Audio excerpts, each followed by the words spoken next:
His broad research interests include biometrics, machine learning, deep learning, pattern recognition, computer vision, image processing, and big data. We welcome you, sir, to take over the session. Thank you. Thank you so much.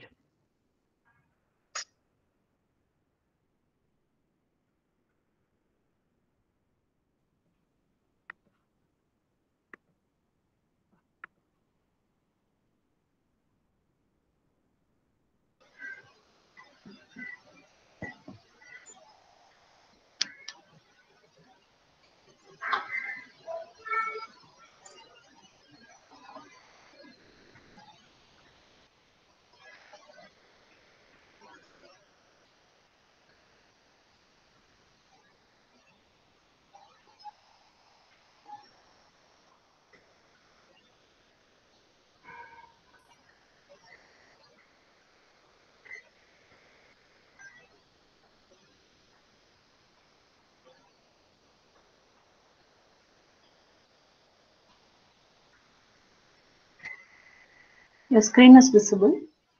Yes. Hello. Both the links it is visible. Yeah. Yeah. Actually, You're I on think, also. no, from your side, I think this might be fine, but at my side, I am getting echo. Okay. Oh, what to? And I have muted.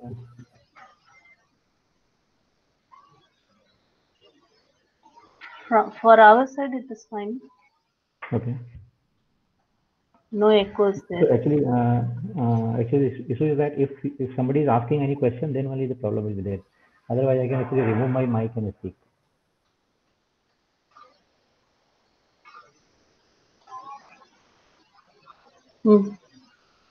Okay, I will let you know if there is any question. We will Okay. take the question from chat. I think Okay. if but some right now, question, then I will let you know. Huh. No, right now I see actually there are only 46 or something participants, right? But people slowly join because they have schools. Sorry? All are school teachers, and they're also having working over there. Then they'll slowly join in the link. Okay, all right. Okay. It is already, we have created the link. Expected participants is around 120. Okay. They will slowly join. Yeah. I think now it is better. I don't know. Fine. That is better. Okay.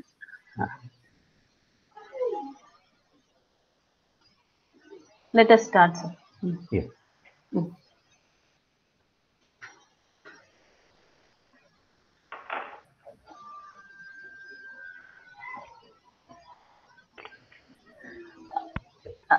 Actually, above biometric, we have not introduced any basic things to the participants. Just introduce about the biometrics, then you can talk about I think it will basically. Fine. I hope it will be okay with everyone. Okay, fine. Thank you. Yeah. So I am audible properly, no?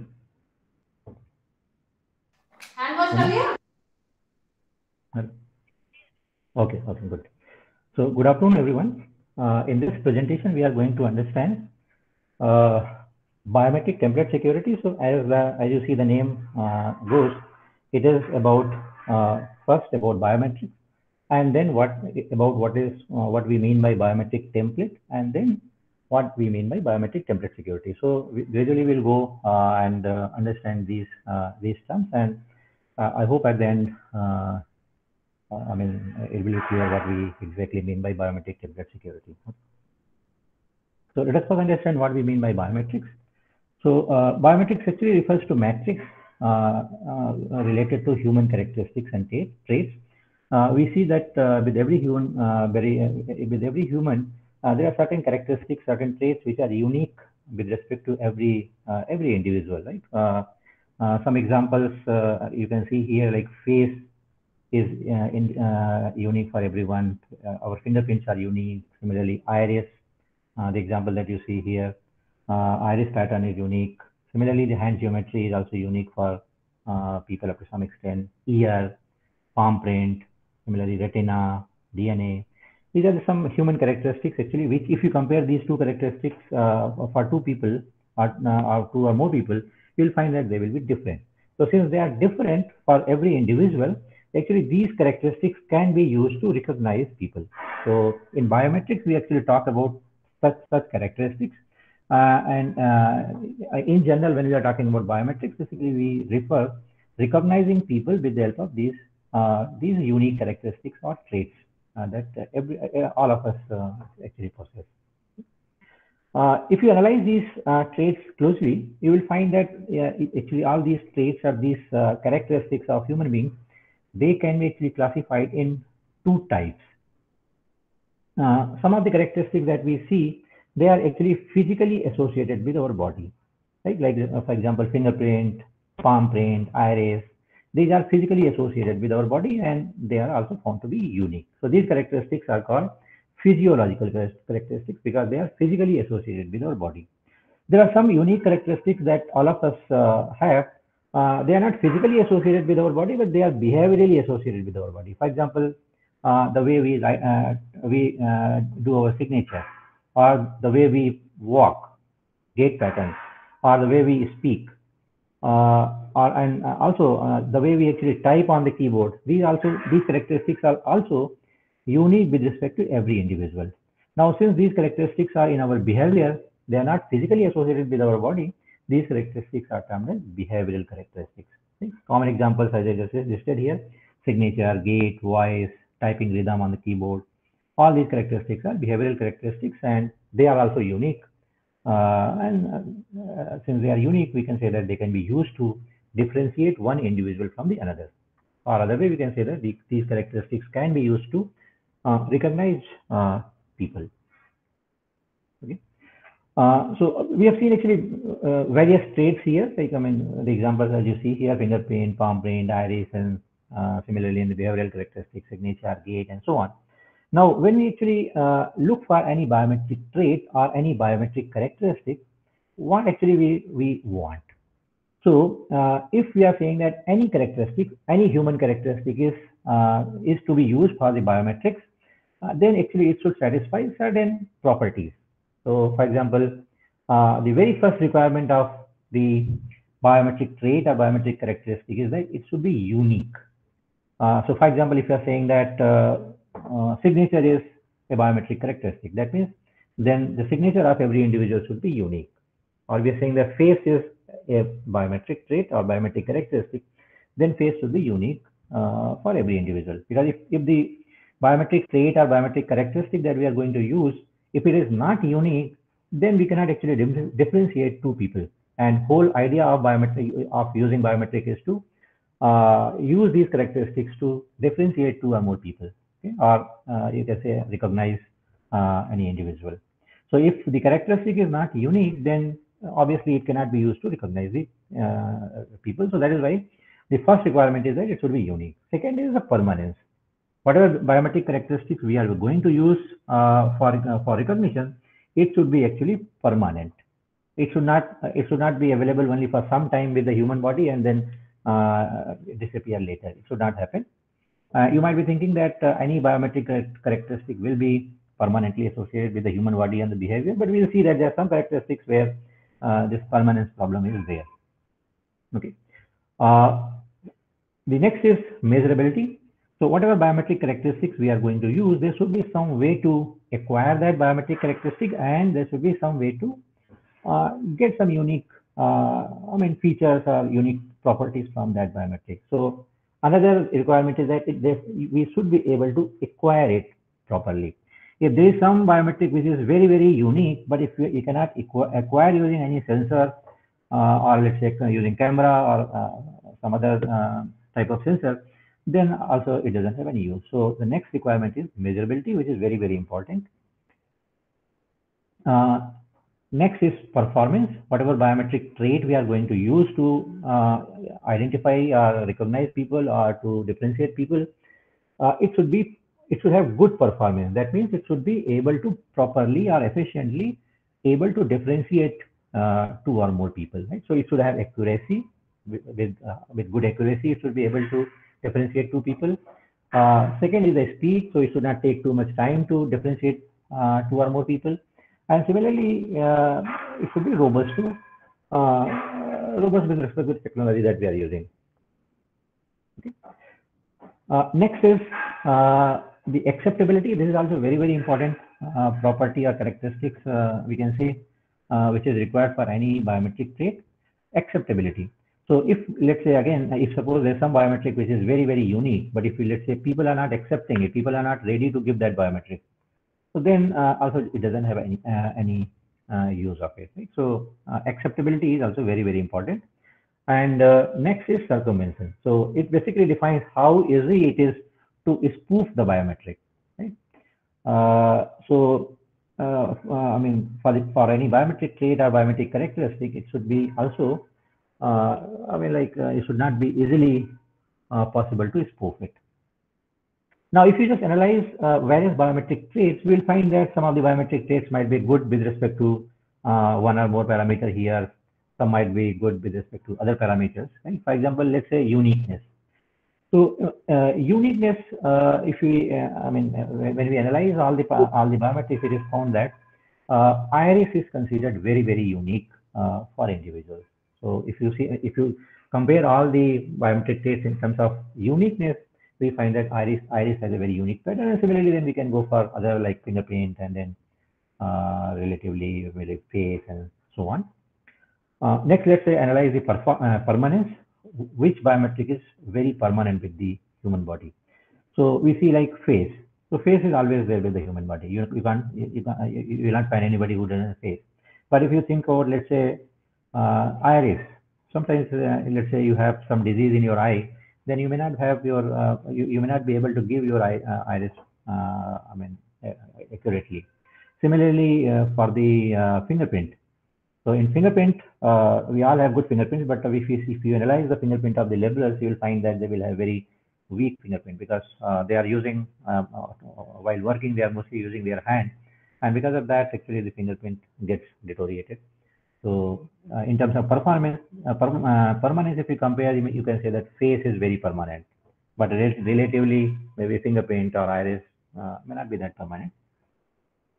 Similarly, for the measurability, I mean, you can again, all the biometrics you can analyze and then see which one is easy to measure, which one is difficult to measure. So let's say, take the example of iris. So iris is not that easy to measure because if you want to take iris of anybody, we need the cooperation of the person. Person has to properly open the eye. Camera should be of good quality. Then only you can capture the iris. But face can be measured very easily, right? So in terms of measurability, if you let's say compare face and iris, you will find that face has better measurability compared to iris. Okay. Similar, yeah, yes, sir. Okay. I think it should be increased. It should be increased from the listener side. They have to increase their volume.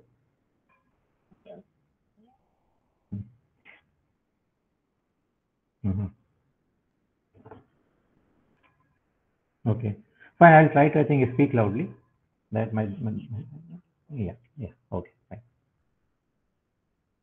All right. So now let us discuss why we need biometrics. What is the use of biometrics and why do we require it? So as I just said at the beginning, that biometrics is actually used to recognize people. We see that there are some other ways also existing to recognize people. For example, whenever we want to recognize somebody, we ask for the ID card. We ask the person to show the ID card, and with the help of the ID card, we recognize. Similarly, let's say computer wants to recognize someone, then computer asks to actually write or type the password. So based on the ID and password, or based on some other token like PIN, when you go to the ATM recognizes you with the help of your PIN. So there are traditionally used methods which are used to recognize people, but these methods have certain limitations, certain problems, certain issues, and we'll see that these issues are up to some extent handled with the help of biometrics. So one of the issues that we have with this traditional method is that if you are, let's say, want to recognize someone with the ID card, then person has to actually carry the ID card. If the person doesn't have ID card, then we can't recognize him. Similarly, the password. You have to remember your password. If you forget your password, then people cannot, computer cannot recognize you. And also, sometimes when you use a password, people can actually easily guess it. So we may forget to carry ID card, we may forget password, or if we set a easy password, it may be easy for people to crack it. So there are some certain issues with the traditional ways of recognizing persons. So we see that these issues are handled up to some extent with the help of biometric based recognition, where to recognize a person, we are not asking for any ID card or password or face, PIN. We are recognizing the person with the help of what person carries or what person has. So first requirement that is being satisfied when we use biometric is that the biometric, since we consider that biometric is unique for every individual, so it can actually very accurately establish the identity of the person. Similarly, next thing that we discuss is that whenever we talk about any biometric, this is associated with us. Either it is associated with us in terms of our physiological characteristics, or it is associated with us in terms of behavioral characteristics.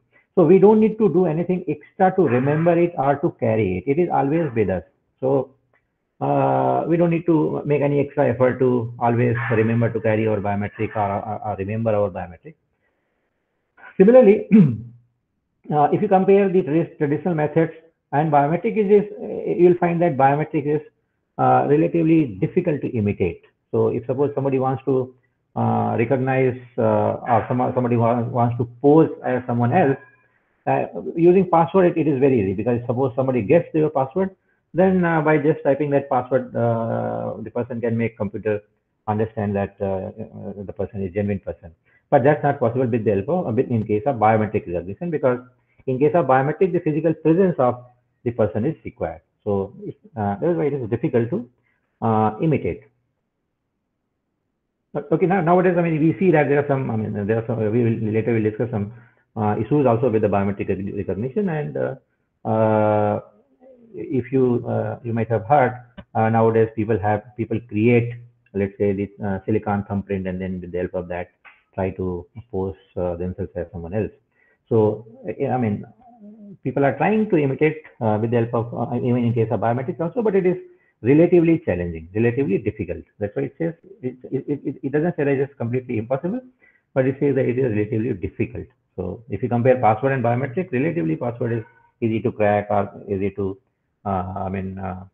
pose as someone else, but with the help of biometric, it is relatively difficult.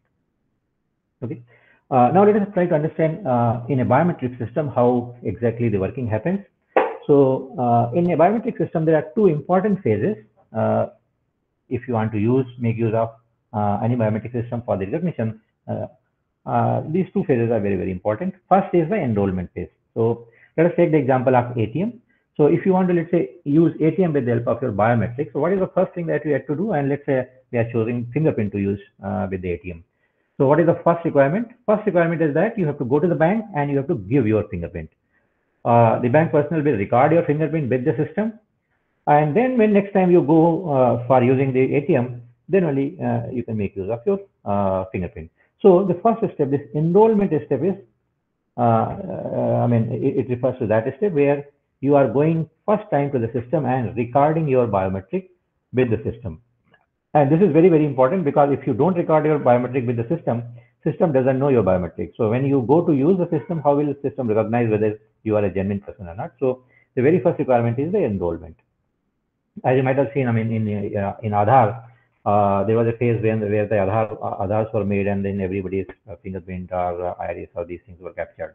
So that was the enrollment phase, where every individual of India has been recorded with the system. And now when you go to, let's say, buy a SIM card or to get some other facility, you are being recognized based on what you have given at the time of enrollment. So the first step is the enrollment, and second is the authentication. So once you enroll yourself with the system, then when you go in future to use the system, then person will be the system will be able to recognize you. So that refers to the authentication phase or the recognition phase. Enrollment need to happen normally once, and authentication will happen whenever you go to use the system. Sometimes enrollment may also need to be done, or it may be repeated after certain time. For example, your fingerprint gets changed because, or gets deteriorated. So after certain, let's say, years, the system is not able to recognize you, then you have to again go and give your fingerprint to the system. But normally we can assume that our enrollment happens once, and authentication happens every time when you use the system. Okay. Let us more closely analyze these, these various parts of the biometric system. So the very first part of biometric system is the sensor, with the help of which the biometric is being collected. So, for example, you want to use fingerprint, then you have, the device or the system should have a fingerprint sensor, where when you keep your fingerprint, your finger, the fingerprint is taken by the sensor. So the first part of any biometric device is this sensor, where you are exposing yourself and the sensor is collecting the data. And next is the pre-processing. So whatever the data sensor collects, that data may not be of good quality. So normally there are some pre-processing being done on that data, so that the data becomes clean and then can be used for further recognition. You can consider the example of face. So when you have given your face, lighting may not be proper, or contrast may not be good. So in the pre-processing phase, we do certain operations to improve the quality of the image, or to improve, let's say, the illumination or the contrast of the image. Suppose the noise is there, noise is present in the image, and then we try to remove the noise from the image. So in the pre-processing phase, is basically whatever data has been collected in sensor, that is being cleaned here. Okay. Once the data is actually cleaned, then we extract some unique features from that data, and those features, we'll see that they form the template.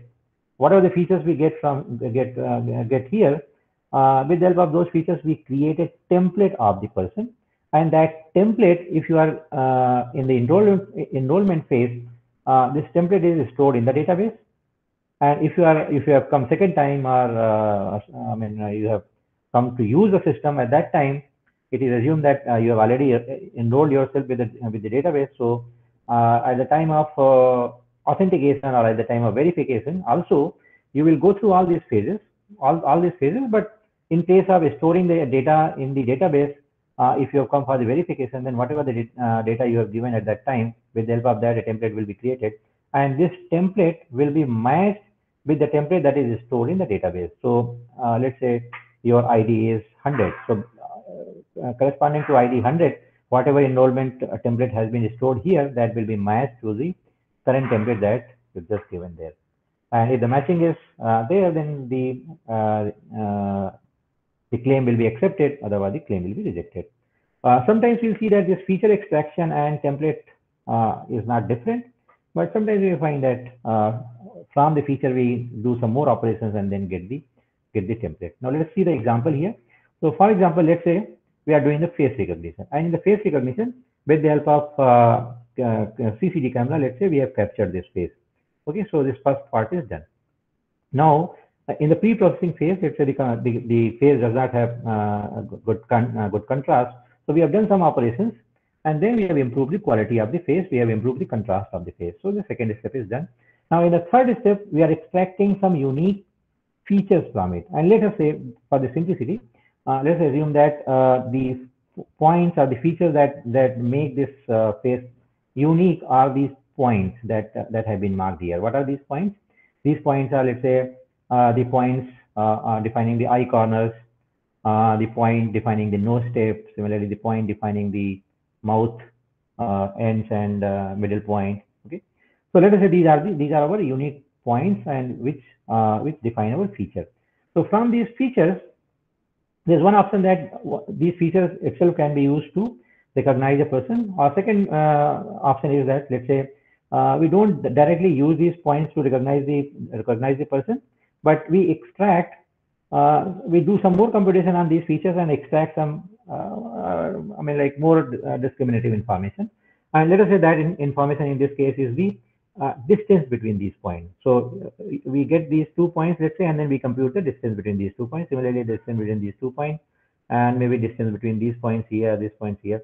So in case of directly using these points, we, let's say, compute the distance between these points, and then whatever the values we are getting, let us say we are arranging those distances in the form of a vector, and that vector actually defines a unique, unique set of features which can be used to recognize a person. So in this case, feature extraction actually refers to this detection of these points, and then from those points, when we are computing these distances and making this vector, that actually refers to template.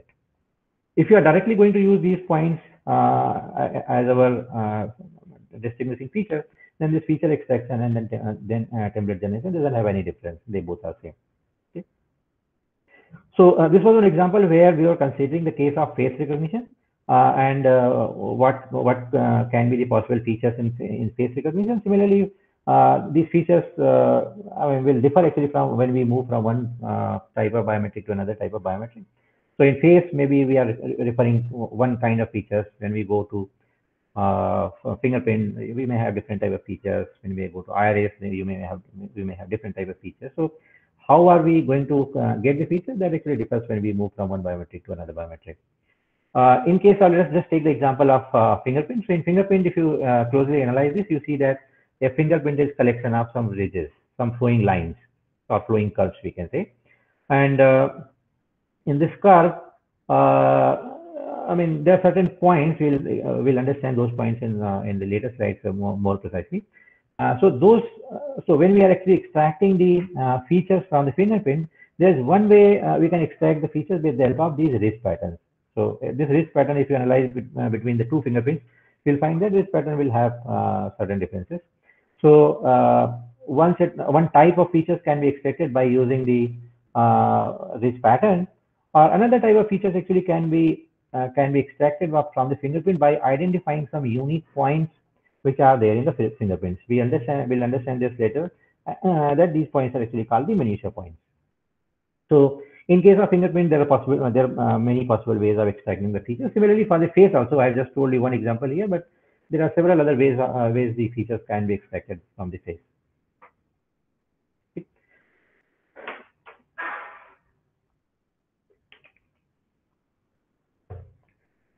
In the later part of the discussion, we are going to actually mainly focus on the fingerprint. So let us understand if we are using fingerprint in the biometric system, what are the various phases we go through. So we see that most of the phases are similar that we discussed in the previous slide. So after capturing the fingerprint, we are doing the pre-processing. What are the pre-processing steps, or what type of pre-processing we do in case of fingerprint? So these are some of the operations which are listed here. For example, first we segment the fingerprint from the image. So that means we remove if there's any extra background. When we have captured the fingerprint, you've got extra background that need to be removed, and fingerprint area need to be segmented. Then we calculate the some information like orientation estimation. Before that we perform binarization, thinning, and after that we extract the features. So these are some common pre-processing steps that are followed in case of fingerprint. Once these pre-processing steps are done, then we go for the feature extraction. And what type of features we are extracting here? It depends what type of features we are looking for. So let's say we are looking for those unique points which are called the minutia points. So once the pre-processing is done, we perform feature extraction and we extract the minutia points. Okay. What are these minutia points? We'll understand later that these are some kind of ending and bifurcation points. We are going to discuss more on this later. And once these minutia points are generated, with the help of these minutia points, we are defining the template. Normally, sometimes we directly use those minutia points as templates. Sometimes we extract some more information, do some processing on these minutia points, and then get some more information from those minutia points, and then use them as features. Right. So once our template is defined, with the help of template, we can perform the matching. If we are in the enrollment phase, the template can be stored in the database. If you are in the matching phase or in the authentication phase, then that stored fingerprint template against a person can be obtained from the database, and then it can be matched with the current template to establish the identity. Okay.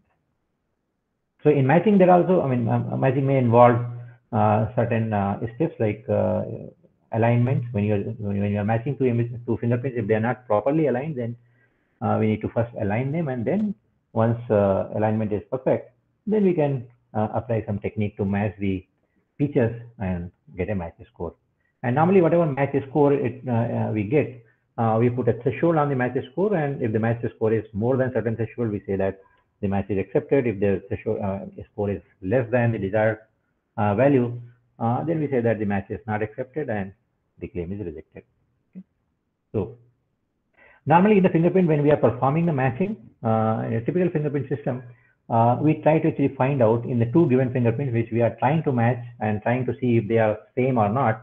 We basically try to see if these unique points that one fingerprint has, do we have the similar kind of unique points in the other fingerprints.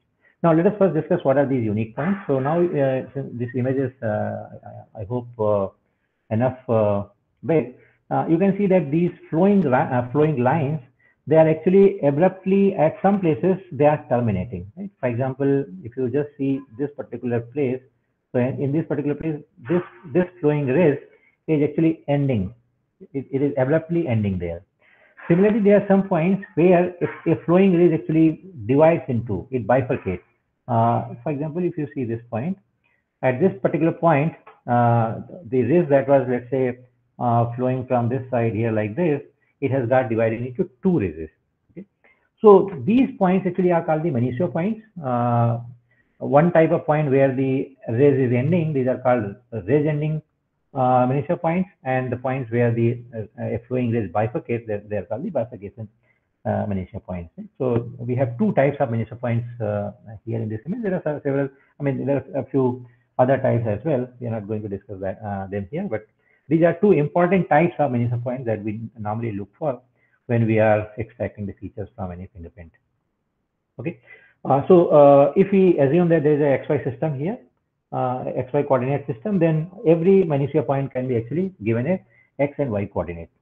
So when we are matching two fingerprints, we normally actually see that if a particular Manisio point is available here in one image at, let's say, some XY location, do we have the same, I mean, do we have a Manisio location at the same location in the other image or not?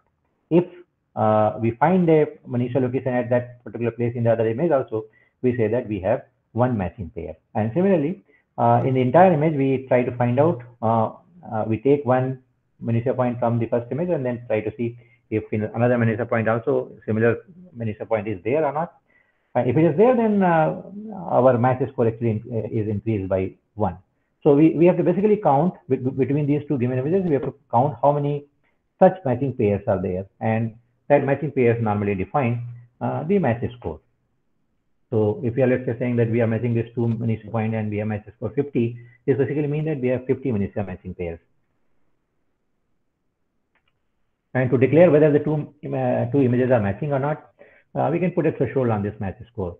We can say that if two fingerprints have Manisio matching score more than, let's say, 40, then they are considered matched.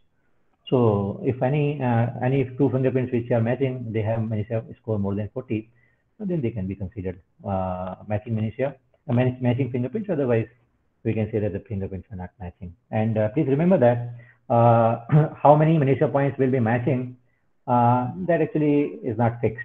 So if, let's say, you are comparing with your fingerprint today, and let us assume that the first image is already been stored in the database, and it has 100 Manisio points, let's say. Now this is the one image you have given. You have come today to use the system, and you have given your fingerprint. Today you may find that out of 100, 80 Manisio points are matching. Right? But next day when you come and again you give your fingerprint, you may find that 80 are not matching, 70 are matching. It's not fixed that always whenever you come and give a fingerprint, you will find that all your 100 Manisio points are matching, or always 80 Manisio points are matching. Because when you are giving the image, it actually depends mainly on what kind of image you have given, what kind of whether the image that you have given is of good quality, whether you have given your image properly or not. So depending upon that, we will see that the number of Manisio points will be identified in the fingerprint, and if enough Manisio points are not being identified in the fingerprint, obviously then you will find that image score is less. So sometimes, for example, when we go to use our system, we don't give our complete Manisio point, we only give the partial Manisio point, only this much. So obviously the match score is going to change. So this is very important to remember that in biometric system, when the two biometrics are being matched, it is not necessary that always you will get the same matching score. But it is I mean obvious that your matching score, when you are saying that the two people are matching, the two given identity biometrics are matching, then obviously the match score should be more than threshold. So that is why we keep a threshold, a suitable threshold, so that genuine people are not rejected by the system, and at the same time the imposters are the false claims are also rejected. Okay. Now let us discuss what are the issues. We have talked about only good things about biometrics, but there are certain issues also which are there in the biometrics. So one of the issues that we are going to highlight here is the attack against the biometric template, attack against the biometric database. So when you let's say somebody attacks, your biometric has been you have enrolled yourself with the system, your biometric has been stored in the database. Now let's say somebody attacks on the system, so or attacks on the database, so the person can actually get your biometric. And if your biometric is available to the imposter, then that person can actually create the spoof of your biometric, and then with the help of that spoof, the person can actually pose as you with the system. So this is a problem. If you lose your biometric, if somebody attacks the biometric database and gets your biometric, then with the help of that biometric, a spoof can be created, and with the help of a spoof, a person can pose as someone else. So this is a kind of issue that we have in the biometric system, and this actually has, I mean, this may look simple that we are just somebody is attacking the database and is stealing something, but it has, I mean, very serious implications, and that let us try to understand here. So what I mean is, suppose you lose your credit card, or you lose your password. You have option of changing the password. If suppose somebody you feel that somebody has stolen your password, or somebody has guessed your password, then you just go immediately to the system and then change your password. Similarly, if let's say you have lost your credit card or your ID card, then you again report and again get a new card. Okay, but is it possible with the biometrics? So we see that this is not possible with the biometric, because if you lose, let's say you have stored your fingerprint features with the system. Let's say you have given your fingerprint, and from that fingerprint, these XY locations have been stored in the system. Now, if you lose your template, your biometric features, or these points, then you do not have option of changing these points. Why you can't change these points? The reason is that these points are associated with your body. You can't change, you can't cut your finger and then replace that by another finger, right? So that is why, since biometric is permanently associated with our body, if you are losing the biometrics, actually it is lost forever. It is not the case like we have in case of password or other things, where we have option of changing or getting something new. Okay, so if we just compare the password and fingerprint, you see that in case of password, if you lose the password, you can go and just change the password. Okay? But if you lose your fingerprint, you can't change your fingerprint, because one fingerprint is permanently associated with our body. So now the question comes, how to secure our biometric, or how to secure our biometric template. I hope by now you have understood what we exactly mean by biometric template. Again, I'm just repeating. So you have extracted some features from the biometric data that you have collected, and that from that features you have created a template to uniquely identify a person, and that has been stored in the database. So in the previous slide, we understood that if we are losing our biometric template, since this is permanently associated with our body, we cannot change this. So we should have some provision to secure this biometric template. Okay, and in the later part, I mean, in the subsequent part of the this presentation, we are going to discuss how to secure our biometric template. Okay, so now let us first understand where is the issue. So if you see a typical biometric system where, let's say, we are using the fingerprint, what we do, we take the fingerprint from the sensor, we extract some features and create the template out of these features. Now, what are the features we are going to store in the database? What are the features defining the biometric template? So as we discussed in the previous slide here, that we are going to use these XY location as features. Okay. So when we are saying that you are going to use these XY locations of these minutia point as features, then that means you are going to store these XY coordinates in the database. So let us say this is the template that you get from the fingerprint. What is this template? It is actually defining the XY coordinates of all the minutia points. Right? So let's say first minutia point has coordinate 10, 20, then 15, 21, 30, 30, and so on. There's another value that is normally associated with the minutia point. It is called the type of the minutia point. As we discussed, that there are two types of minutia points. One created due to res ending, and another which is created due to res bifurcation. So this property can be also used to differentiate minutia points. So that is also associated actually when we are defining the feature.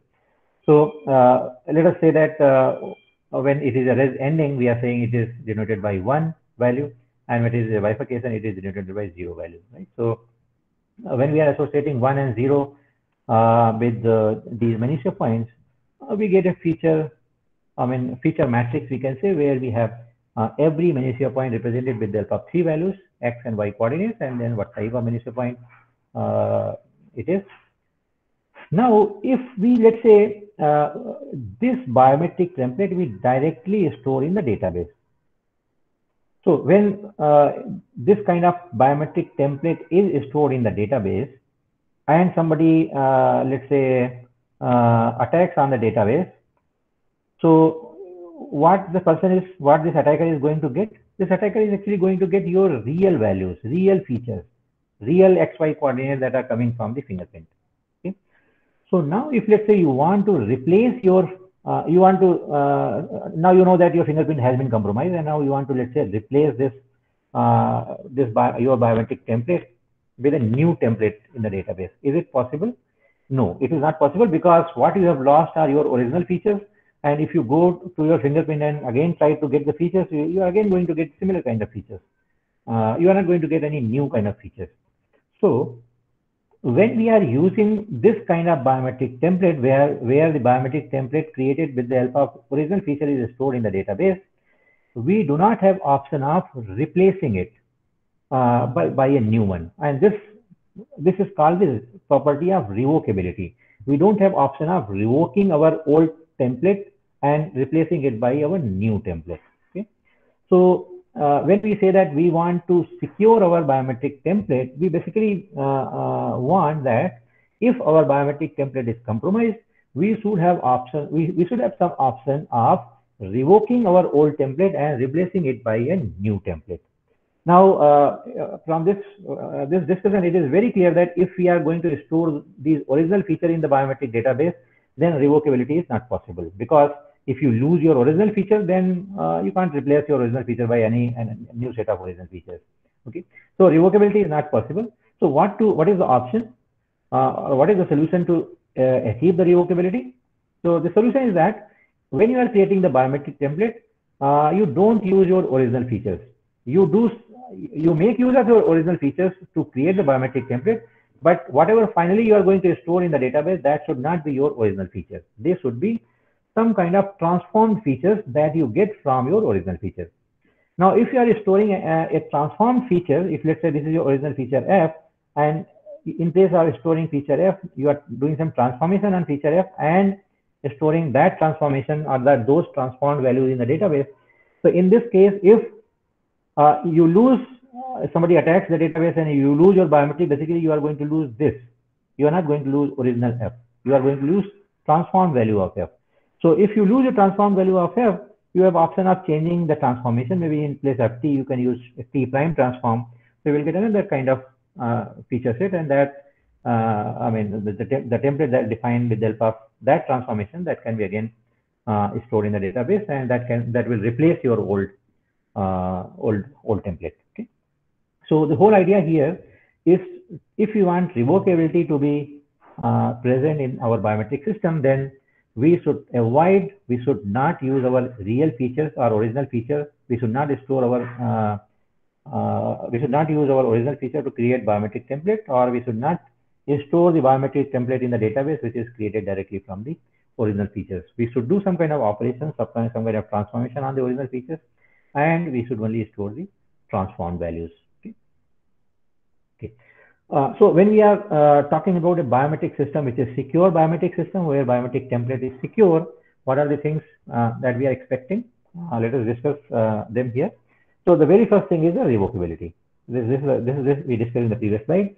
If you want a system which is secure in terms of where the biometric template is secure, we want revocability. That means if we should have option of changing our biometric template if there is a case of compromise.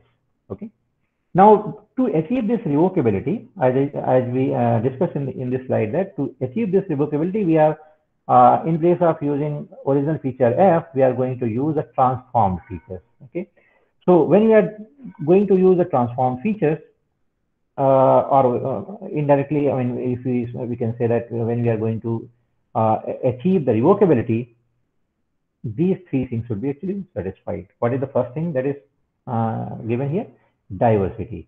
Diversity basically tells that if, let's say, you have feature F, and from that feature F you have created a transformed feature TF, which defines the template, and you find that this is being compromised.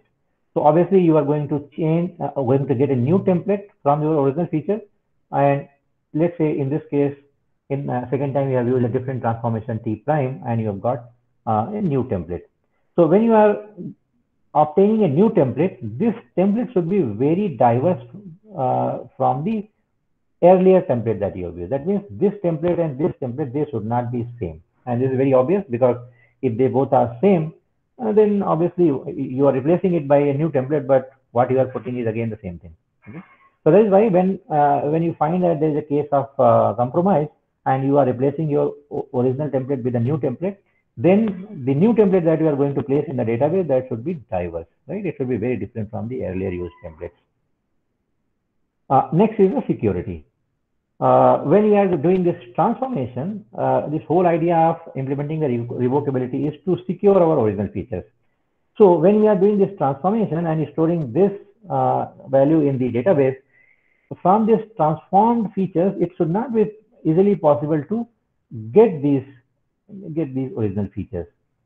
Okay, this is what we mean by security. So from the transformed template, it should not be possible to get the original features. And again, just because of the obvious reason, if this transformation, this inverse transformation is easily, if it can be easily obtained, then again, losing this transformed template is same as losing the original features. Okay, so that is why this inverse transformation should not be easily computable. And the next is the performance. As we just discussed here, that if we have two fingerprints to compare, earlier what were we doing? Let's say first fingerprint was giving feature F1 and second fingerprint was giving feature F2. So to compare the fingerprints, we were actually compared directly these templates. But now what we are saying that we are not storing F1 in the database, we are storing TF1 in the database. And for F2, we are not storing F2, we are storing TF2. So now when we are matching two fingerprints, we are actually matching these transformed templates, not the original template. So now this performance actually makes sure that because of this transformation, you should not lose the uniqueness of the biometric. So if you, let's say in this domain, original domain, these fingerprint features were very different, but after transformation, let's say you find that they are not different. So if they are not different, that means if you are comparing them, you will not be able to differentiate two people. Okay. So if that happens, then actually that's not a good kind of security measure, or it's not a good way of creating secure biometric template. So when we are implementing the revocability, we are implementing this kind of transformation. This transformation should not degrade the performance of the system. That means whatever performance we are getting when we are using the original features, more or less the same kind of performance we should get when we use these transformed features.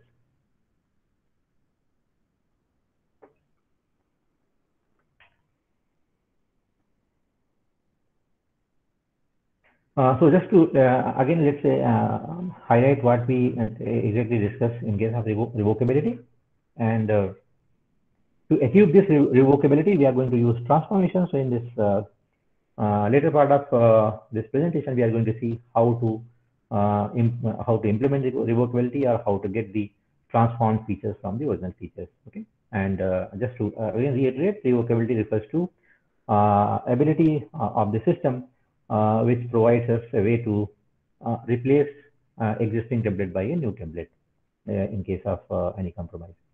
Okay, and as I just said, to implement this kind of revocability, and if we are implementing the revocability, we can say that our template is being made secure. So in other way, we can say that when we are going to implement biometric template security,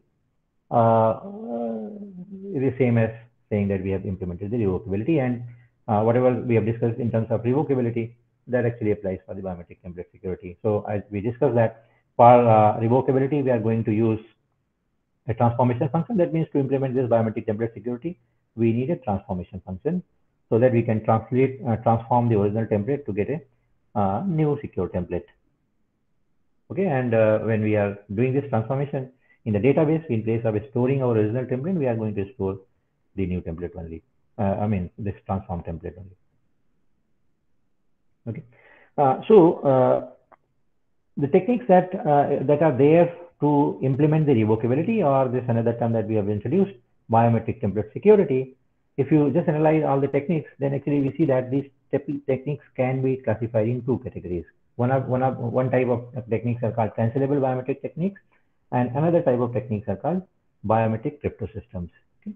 Whatever we are going to discuss here, actually that technique falls under the first category, the cancelable biometric. And as you see here, as the name suggests, this is cancelable biometric. That means when we are implementing something, I mean, as cancelable biometric, this provides us provision to cancel our existing biometric and replace it by a new biometric. Okay. So more precisely, what we are going to do when we are going to implement the cancelable biometric, we are going to use a transformation function. Okay. And when we are using the transformation function, we are going to store the transform template. Let us say define it mathematically. So let's say our transformation function is f, and the original biometric template that we have created is t. So and let us say there is a parameter called key k, which actually defines the transformation. So when let's say k has a value k1, it defines one kind of transformation, and when the key k has value k2, it defines a different type of transformation. So when I'm saying in the previous slide, as I said that transformation is changed from t to t prime, we can say that to change the transformation from t to t prime, we have changed, let's say, the key value from k to k prime. Okay. So when this transformation is applied on the original template t, we get a transform template defined as ftk. Okay. F is the transformation function. It is applied on template t, and k is a parameter actually which defines this transformation function. So when we are comparing the two templates, this comparison also happens in the transform domain. So if you have, let's say, a test sample q which you want to compare with the t, t is not in original form. T has been transformed and it is stored like this. So q is also transformed, and whatever the transformed value of q we get, that is compared with the transformed value of whatever the transformed value we get for q, that is compared with the transformed value of t. Okay. Visually we can understand this here. So let's say this is the person who is giving the data. So at the time of enrollment, let's say the person has given data A. On that data A, this some transformation f has been applied with the help of this key k, and whatever the transform value we are getting, let us say that value is f, so that is stored in the database. Okay. Now when the person again comes to use the system, what will be done? Again we are collecting the data from the person. Okay. And with the help of and let's say now earlier when the person has done enrollment, the person has given data A. Now the person when the person has come next time to use the system, he or she has given data B. So now on B, we are applying the transformation with the help of key, and whatever this transformed value we are getting, that transformed value is applied to this matcher here, and this transformed value is matched against the already stored value in the database against this person. And if they both match, then we say that the matching is successful. Otherwise, we reject the match. Okay. So if suppose there is a imposter, someone else actually tries to, let's say, pose as this person, so then we will collect the data from this person. On that data, we will apply the transformation, and then whatever the transformed value we are getting here, that will try to match with the existing value that is there in the database. Now, obviously, this will not match because of the two reasons. One, the person what data that person has given, that is not the correct data, because the person is different. So we can assume that the C is not same as A and B. Now, if let us say we assume that the person has created the spoof by using some mean, and let us say that this C is same as what we have in A and B, but then also this person will not know the value of J, right? Because the J is the parameter which defines the transformation, and that is not known to this person. So even though if C is same as A and B, this J will not be same as K, right? So whatever the transformation you are getting from here will not be same as what is being stored in this database against this genuine person. So obviously the match will not happen. Okay. To implement this, we are going to use this transformation function, which is just iterated several times. And when we are using this transformation function, we want that this transformation function should be non-invertible. And why we want this non-invertible? So that if we lose our transform template, from that transform template, the intruder should not be able to get our original features. Okay, so that is why we want that this should be a non-invertible function. There are some examples, common examples, which fall under this cancelable biometric category, like block scrambling, distortion-based method, surface folding. These are some methods which are already being proposed in this domain. Let us understand them here briefly.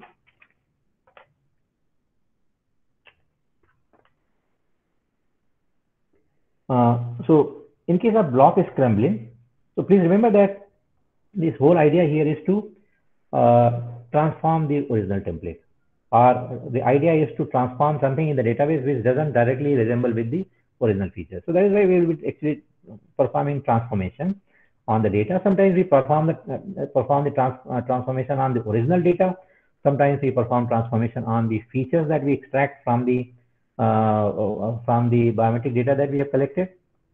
What we exactly mean by this, let us understand here. So suppose this is a fingerprint.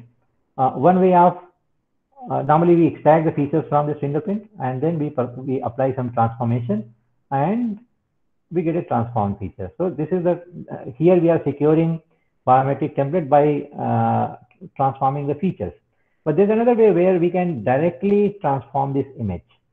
Okay, so in place of this image, now we have a transformed image, and from there we extract the features, and those features are stored in the database. So this security can be achieved in both the ways. Mostly we'll find that the techniques are using this kind of approach, this first approach, where the features are being actually transformed, but we can also transform the original image that we are supplying to the system and then extract the features from that transformed image. So in the block scrambling, actually we are doing the second kind of approach, where whatever original image we had, in place of directly going for feature extraction from that original image, we are scrambling the blocks. We are dividing this image into blocks, and then randomly we are scrambling them, and then from those scrambled blocks we are extracting the features. So obviously you can see that whatever features you could have got from here, that will be actually very different what you are getting here, because the blocks have been scrambled. So anything, let's say if there was some initial point in this block which had a, let's say coordinate 10,50, then that 10,50 will not be there here. Is it 10,50 will be somewhere else, and its coordinate will change. Okay? So this is one way of achieving the security. Now in this case, if let's say you have generated some template from here and that is being compromised. So then what is the option? You can again change this transformation from this original image. This scrambling, random scrambling can be arranged done in a different order, and then again the features can be expected. And obviously, since the scrambling is different, whatever the features you are going to get here, they will be different. Okay. So this is, I mean, here to achieve the security, we are directly applying the transformation on the image. The same thing we are doing here also. Here we are performing the image morphing, where in place of using the direct input image, direct original image, we are first doing some kind of morphing on the image, and then whatever we get as morphed image, on that we apply the feature extraction algorithm, and whatever features we get from here, we make use of them. Okay, so in these two categories, we were applying the transformation on the original data that was collected. Now here, we are applying the transformation on the features. Right? So for example, you have extracted some feature, these were some initial points from this, you have extracted some template. And then on that template, you are applying the transformation to get a new kind of template. And this feature space can be defined in Cartesian coordinate system or in polar coordinate system. So depending upon which system you are using, in the feature space, this kind of transformation can be applied. Okay. Even surface folding can happen in the feature domain. You have extracted the Manicia points, and now these Manicia points are being transformed by assuming that this is a surface and then performing surface folding on this surface. So when you perform the surface folding on the surface, this Manicia points will actually get displaced, and if you lose this template, you will not lose your original Manicia locations. You will only lose the transformed values. Okay. So the technique that we are going to discuss here in detail, it's called the fingerprint shell, and this is also falls under the cancelable biometric category. So that means here also you are going to use a kind of transformation. And as we discussed here, there are two types of two ways we can apply the transformation. One is directly on the input data, or directly the captured data that we get directly from the person, and second on the features. Okay. So in this category, sorry, in this particular technique, we are going to follow the transformation on features. We are not directly going to transform the image and then going to extract the features. We are going to first extract the features from the image, and then we are going to transform those features. Okay. So let us understand what are the features we are going to extract from the fingerprint image in this case, and then how the transformation is being performed. So here, as a feature from the fingerprint, we are going to use distance of the Manicia points. This blue squares that you see here, they are the locations of the Manicia point, and there is a central point here in the fingerprint. It's called the singular point. Okay. This is actually defined. If you just closely observe these ridges, you find that these ridges are flowing like this. And if you analyze, if you go, let's say, from this side to this side and analyze all these ridges, you will see that the curvature of these ridges keep increasing. So in the innermost ridge, where you have the highest, where you have a point with the highest curvature, that particular point actually defines the singular point. So in this particular technique, we detect singular point in the image, we detect the Manicia point in the image, and then we compute the distance of all these Manicia points from the singular point, and these distances are actually, you'll see that are being used to create the transform template. Okay. So the procedure goes as follows. So we have extracted the Manicia points. From these Manicia points, we have computed the distance of these Manicia points from the singular point. So let us say D1, D2, D3. These are the distances of these Manicia points from the singular point. Now we see that with the help of these distances and a key, right? Remember when we introduced this transformation, we introduced that the value, a term called key, and this key was actually a very key thing in defining this transformation, because by just changing the value of key, we'll see that we'll get a different transformation. So here, as key, we are going to use a value called D0. So with the help of D0 and with the help of D1, D2, D3, which are the distances of the Manisha points from the singular point, we are going to construct a transformed template. And we'll see that with this transformed template will be something like this. If you remember, if let's say this transformation would have not been performed, then what kind of template we'll get from this fingerprint? We saw that we'll get the XY locations of this Manisha point, and that was actually defining our template. Now here we are not saying that this XY coordinate define our template. What defines our template, or what defines our biometric template that we are going to store in the database? This curve. Okay, so we'll see that in detail, given these Manisha points, as you see here, how to construct this curve. Okay, so these are the steps.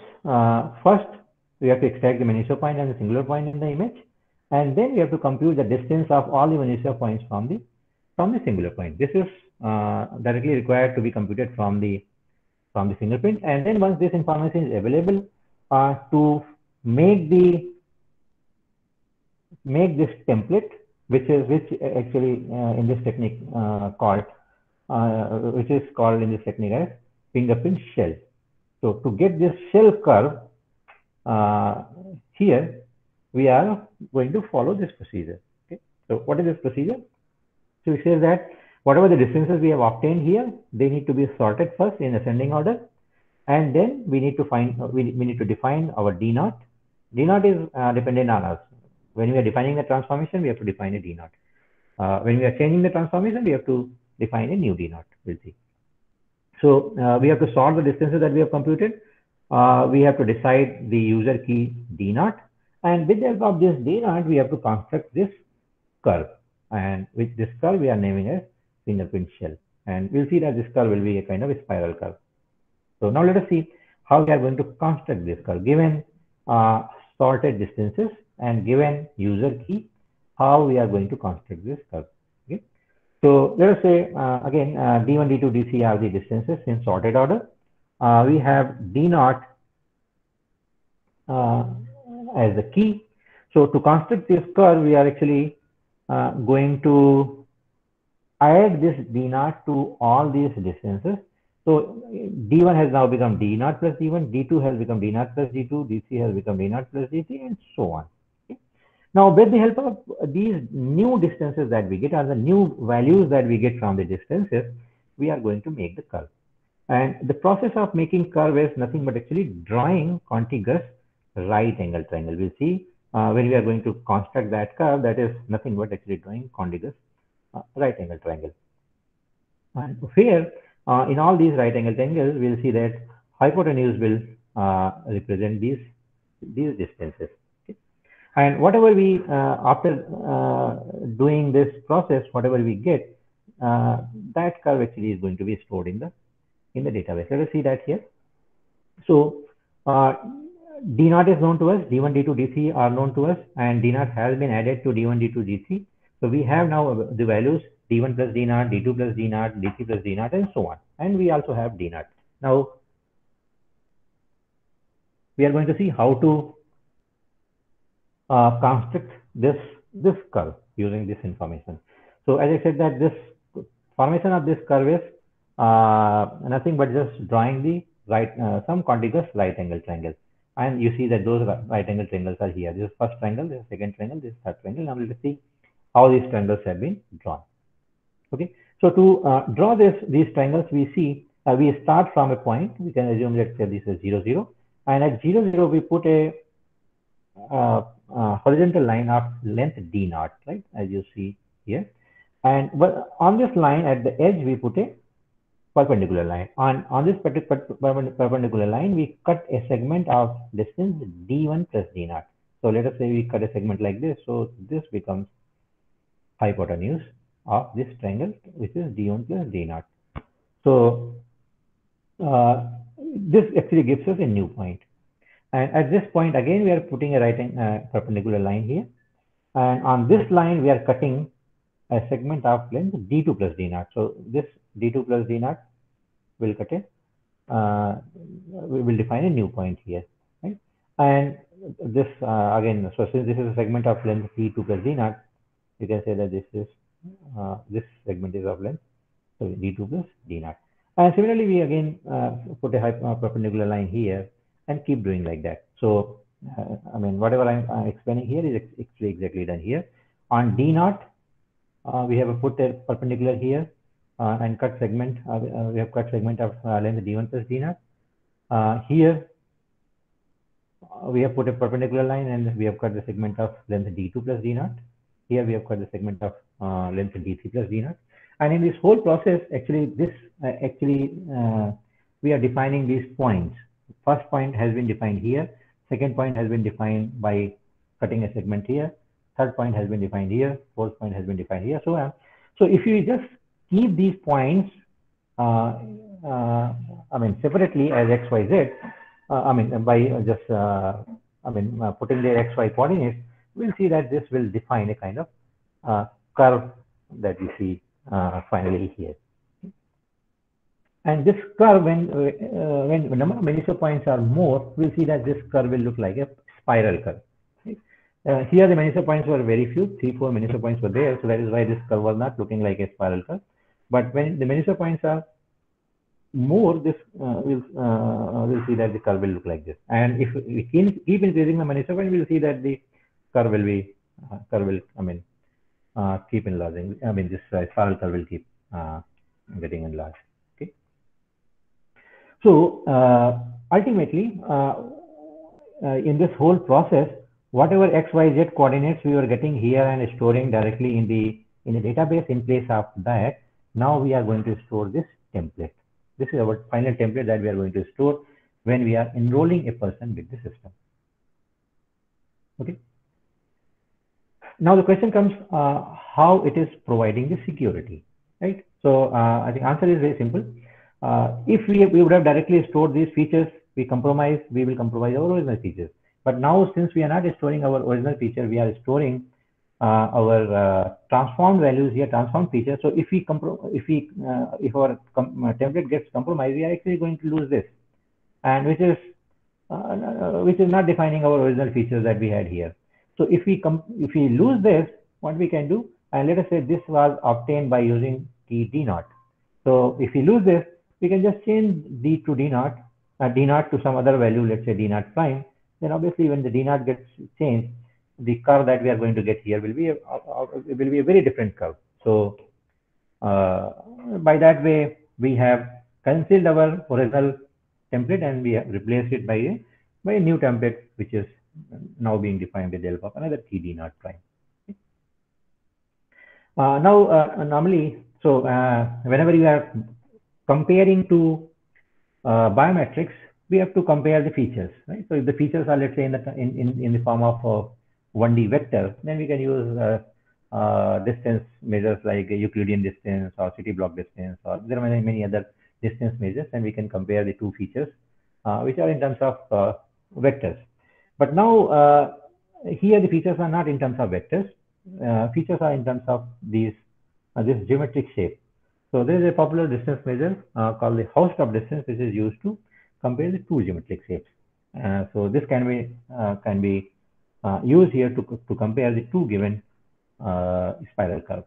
Okay? And this distance measure, as I said, this is actually used to compare two geometric shapes. So for example, here you have one geometric shape defined by these 3 points, a small ABC, and let's say this is shape as A, and this another shape B, which is defined with delta 3 points X, Y, Z. And by using this distance measure, we can compute the matching score between these two shapes.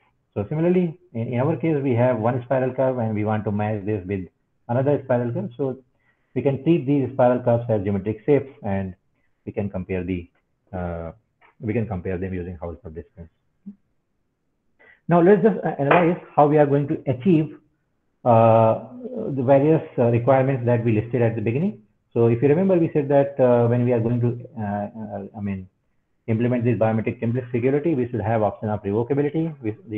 And when we are implementing the revocability, we should maintain the diversity. The security should be maintained. All these things we listed at the beginning. So briefly, let's say one by one how we are going to achieve.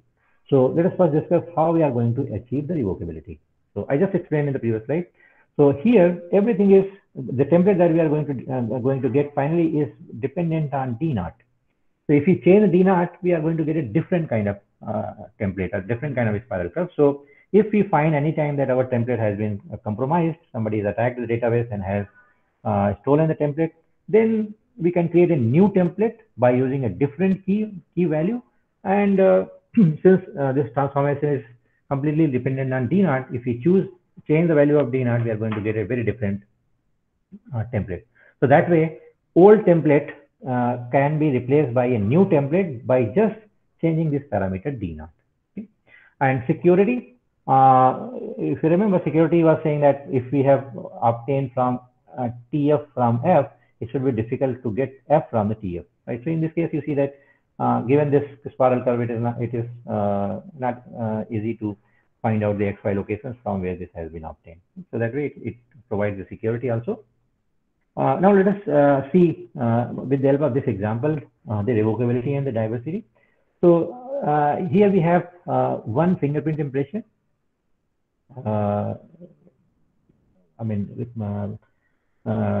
Put here, and we have a second fingerprint impression. When we are saying impression 1 and impression 2, this basically means that we are talking about the fingerprints being taken from the same person. Okay? So that means this impression 1 also belongs to same person. Let's say this belongs to A, then this also belongs to the same person A. Okay.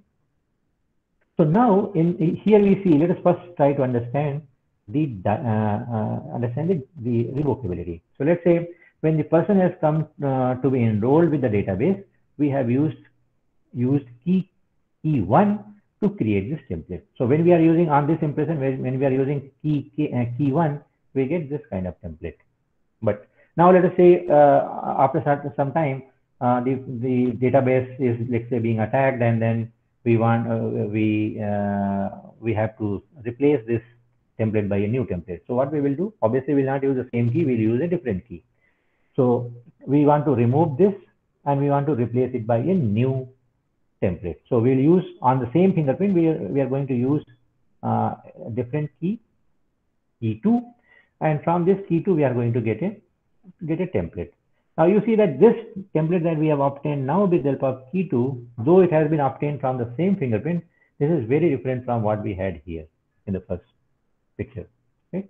You see this was ending here, this is ending here, this is little squeezed, this is a bit expanded, and there are many differences, right?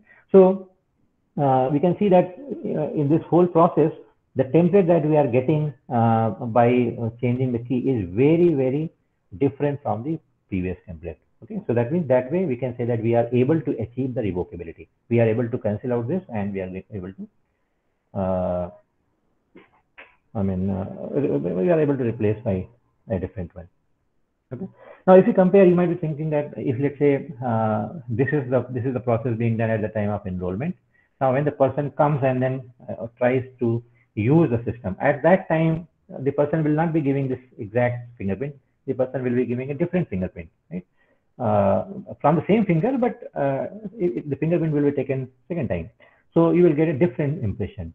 Now, on this impression, if let's say you apply a key 1, we should get same template that we got at the time of enrollment. So we see that exactly same thing happens. On the different impression, when we are using the same key, whatever template we are getting is very similar to what we had gotten when we used this process on impression 1. So whether we are getting this template from impression 1 or impression 2, as long as the key is same, we are getting the same template, right? Exactly same thing you can see when you are using key 2. When key 2 is used on this fingerprint, we are getting this template. When key 2 is used on this fingerprint template, on this fingerprint, we are getting this template, and these two are actually matching. Okay. So when we are changing the key, whether you compare these two or these two, we are able to get different templates. And when we have the same key, whether you compare these two or these two, we are able to see the we are able to get the similar templates. Okay, fine. So with this, yes, D naught, yes. Yes.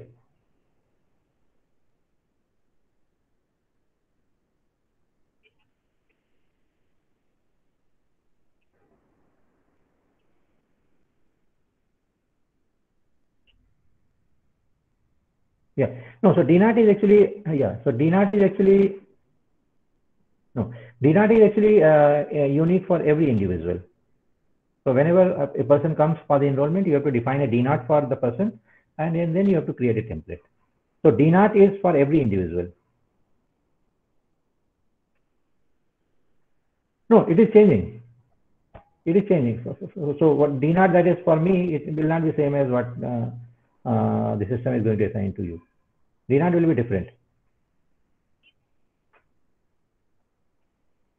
So yeah, so this is basically something like saying that DNAT is equal to key 1, and here the DNAT is equal to key 2. Like that, yes. Yes.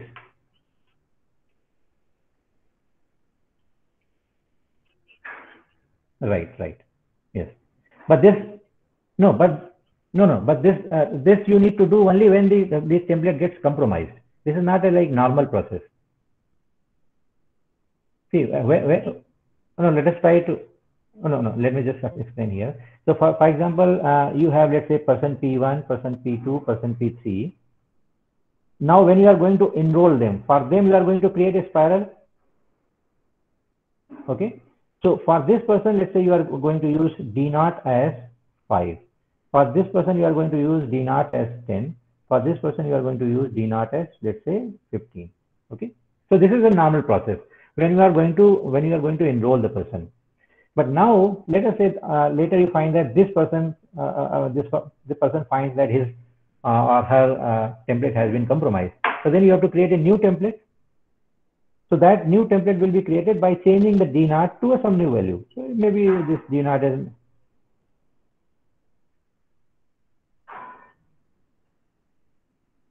compromise means somebody has attacked the database and then the template has been stolen.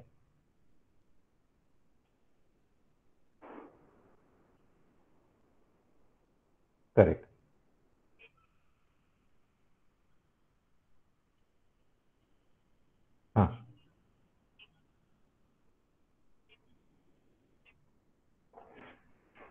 Right. Yeah. And whatever DNAT we are going to use here, it's not necessary that this is going to be different from what we have used for the other people. It may be sometimes same also. Yes. Yeah.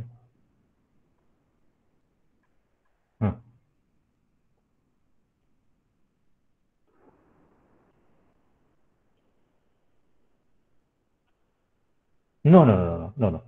At a time, yeah, no. At a time, only one DNAT is there. Yeah. So with this, I think I'll just conclude my talk. We are already at 4, and if there are questions, I think it will be good to take them and then answer them.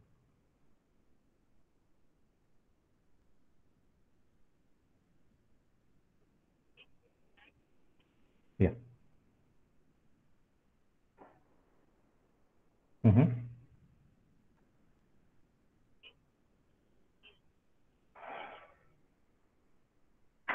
What is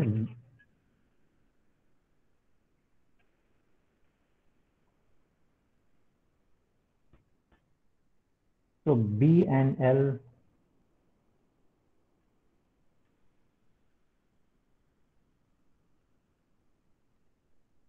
Was the question from this side?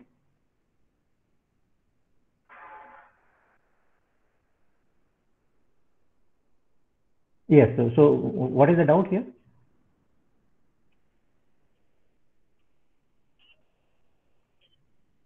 Oh, okay. So basically, what?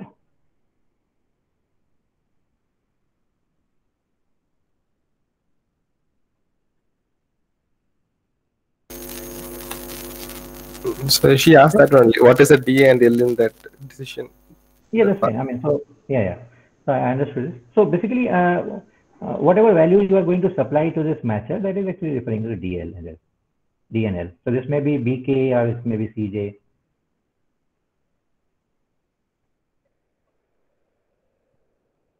Does that answer the question?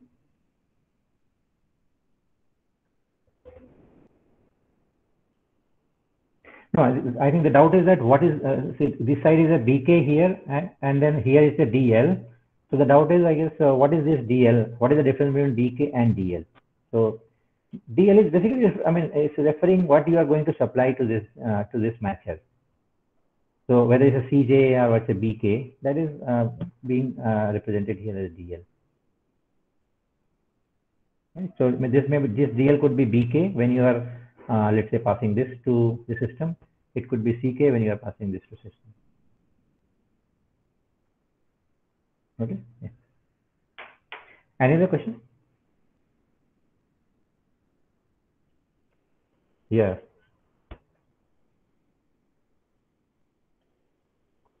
No, I did not answer because I mean when I am presenting, nothing is visible. I can only see the screen. So maybe you can read out and then tell me.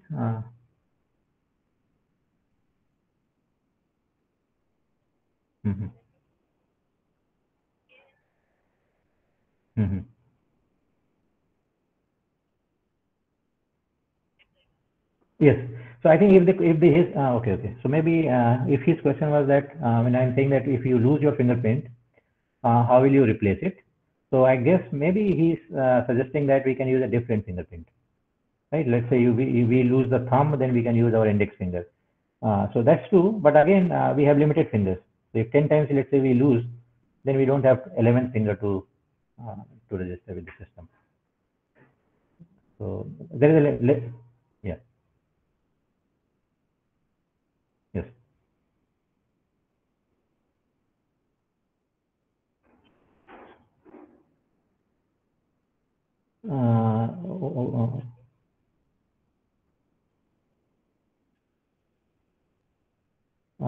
Okay. So I mean, if we no, maybe if he's asking that is it a permanent or we have to again enroll? So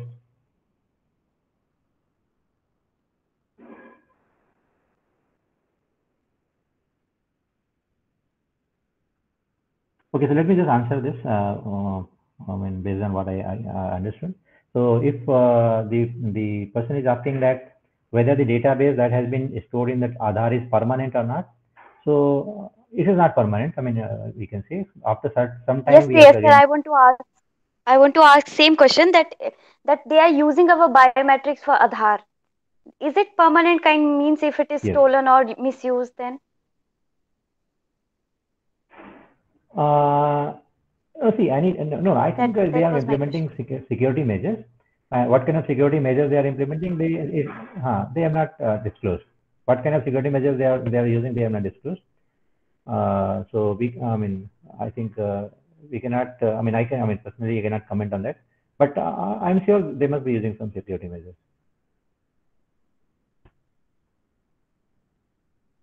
Okay, whether they are using the template security or not, I mean, I can't comment on that because because they have not disclosed anything.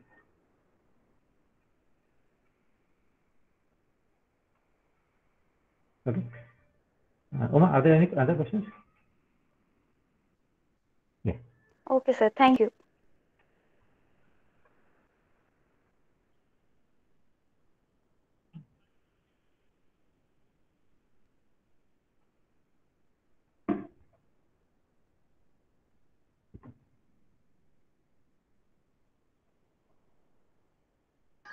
Sorry.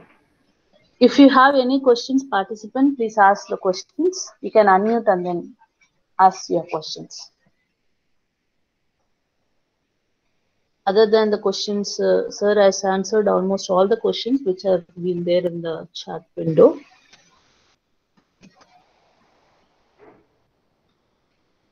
Hello?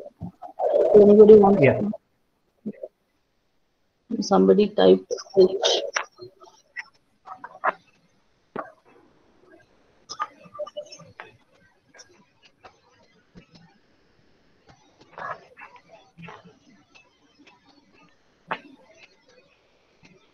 Why that it might be if it is child. Is it safe to use DigiLocker app?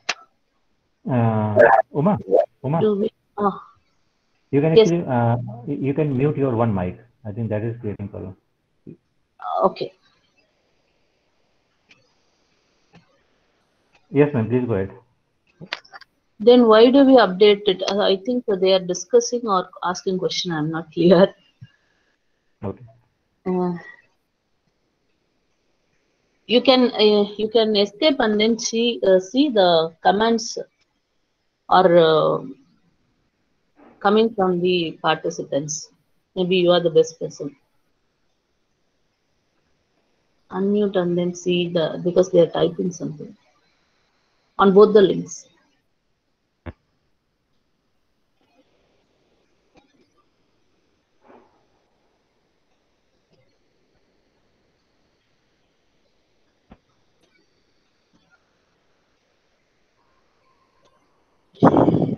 I think we've answered all the questions.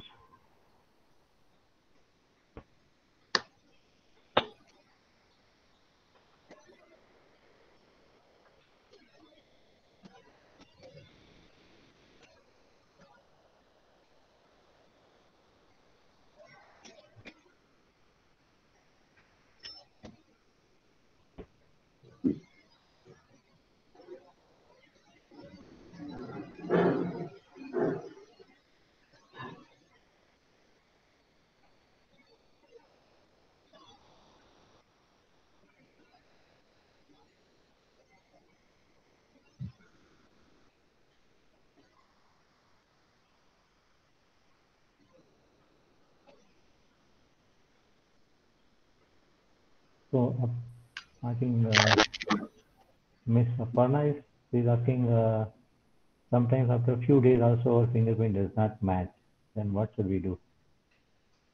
I think you have to clean your fingerprint. You have to make your fingerprint dry if it is oily, and then you have to clean your fingerprint and use with the system. That's what I can just suggest.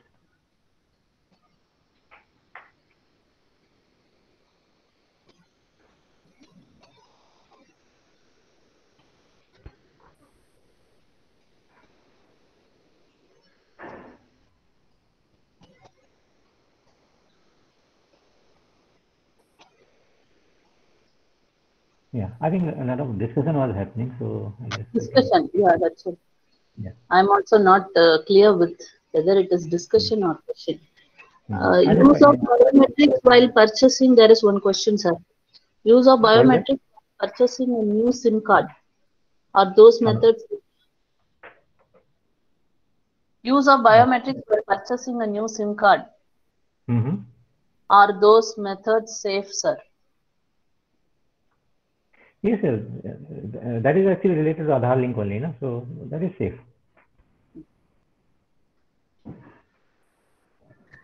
I think you have. It has been actually clarified many times. It has been clarified by the Aadhaar authorities that whatever the data they are storing, it is very safe. So, I mean, I don't think I have anything to add to that. This is the statement made by them several times, that whatever data the people are giving, it is like very much secure. Yeah. I think you have explained about the biometric security on the feature extraction part. You were saying in the beginning there is you could protect the images itself. No, we can do the transformation on the images. In place of doing the transformation on the features, we can do transformation on the images, and then that way we can protect. That is also possible, right? That is also possible, but most of, I think that's not that doesn't give much security. Sorry? Yes. I mean, those methods are actually not, I mean, if you just analyze the number of methods, such methods proposed, you will find that there are not many methods there, because that doesn't provide actually much scope of variation. Okay. So mostly, I mean, most of the techniques that you will see, they are there in the literature. They are in the feature. They are based on the feature transform only. Okay. I think there's no question. Yeah. So we have, if there is no question, we can close this session. So till now, teachers, all participants are from the CBSE teachers background. So your talk is so insightful for them to just insightful for them. I feel so. I So too feel like. because till now all they have given only the basic introduction. Now your part is somewhat research oriented based. Although it is research based, the concepts are very simple. Using the distance measure only, we have addressed the problem of template security. So I don't think so that will be too complex for them to understand, but they can think of how to secure the templates, and then what kind of template security measure or they have used in while storing the Aadhaar. That will be the new insight for them. So with this, I thank you so much. It was very interesting and elaborate loads of learning. I mean, this was the comment from the participants. Yeah, So I thank thank you. you so much. Thank you, For, thank you. It was pleasure being here. okay. It was, yeah, it was a If nice you want to experience. say something to the CBSE teachers, you can share your, apart from the Yeah, I hope that I mean I am able to idea is writing that to will enjoy actually it. to teach all AI concepts to the classes 9, 10, 11. So with Okay. that having in mind, and teachers are giving training from the AICTE sponsored. So if you can share your ideas how to dwell interest on AI and biometrics, then they could work on that direction. That is their worry. How to teach all these things to their students. No, but I So think this is a nice idea to actually expose them to the current technology, and this kind of courses are going to definitely help them. yes, ma'am, true. I'm sure I by asked, attending. sorry, I asked these questions from all the audience. They have the same worries. So how to handle this kind of courses to the students of class 8, 9, 10, 11? So that if you could give some suggestions on that, because this question is keep on asking from day one. Because this is sponsored from AICTE, we are taking without diluting any AI courses. We are keep on teaching from day one, so without diluting anything. But most of the teachers are worrying too much about how do we teach these kind of complex. No, so I think yeah. See, So you can so share your thoughts so that teachers are no. listening. Okay. No, it's for the kids actually I think the syllabus is going to be very basic. But I guess after attending this kind of lectures and the program, the teachers will have like a broad idea about the AI, the application areas. So I guess I mean they can impart the training in a better way. So I mean it is not necessary that if suppose I have talked about biometrics today, then they need to exactly teach them what is biometric template security, but at least they can tell the application area that biometric is one area where artificial intelligence is used. Similarly, I think the other speakers might have spoken about different domains. So that I think will enlarge their horizon.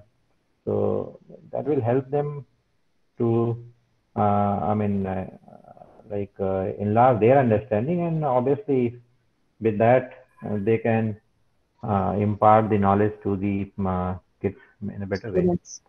Yeah. So I mean, what I'm precisely saying is that it is not necessary to go and teach them exactly what is being discussed here. Yes. Yes, that's true. So you no need to discuss all these things what you're teaching in the workshops. At least you can give an introductory about the AI, and then various applications that you would have explored over 5 days to begin, and then give an insight for future direction. Right. Okay, thank you, Surya sir. I think that will be great information to all CBSE teachers. We will look forward soon for other kind of workshops. Thank Sir, you very I much, madam. request you to kindly share the PPT at Sure, the end of sure. the session. Yeah. Sure, sir. Thank you very much. Thank you very much. It was nice being here and nice Yes. talking to you all. Okay. Thank you. Thank you. Have a nice day. Yes.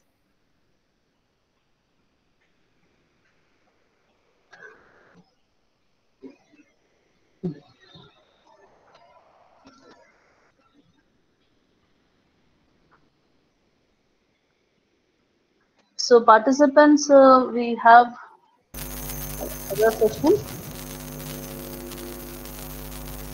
Yes, ma'am.